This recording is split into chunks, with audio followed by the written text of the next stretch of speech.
सम्माननीय सभामुख महोदय, भोलि तिम्रो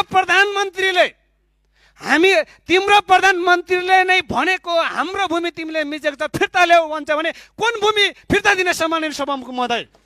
त्यसैले म भन्न चाहन्छु, जसरी प्रधानमन्त्रीज्यूले यो सम्मानित सदनको रोस्टमबाट चाहिँ आएर राष्ट्रको हित विपरीत उहाँले अभिव्यक्ति दिनुभएको छ, यहीँ आएर माफी मागेर आफ्नो तपाईँको चाहिँ शब्द फिर्ता लिएर यो राष्ट्रिय तपाईँको हामीले कसैको भूमि मिच्दैनौँ र कसैले भूमि मिच्नु दिँदैन सभामुख महोदय।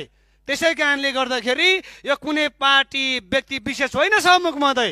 त्यसै कारणले सम्माननीय सभामुख मार्फत रुलिङ गरियोस्, प्रधानमन्त्रीज्यू आएर आफ्नो शब्द फिर्ता लिएर यो नजिर तपाईँको चाहिँ हटाउनु पर्छ र जबसम्म त्यो तपाईँको चाहिँ कार्य यो सम्मानित सदनबाट हुँदैन, श्रम संस्कृति पार्टीले निरन्तर तपाईँको यो बैठक सदन चल्न दिँदैन, अवरोध गरेर सभामुख महोदय भन्न चाहन्छु। हस्, धन्यवाद। जय देश, जय माटो।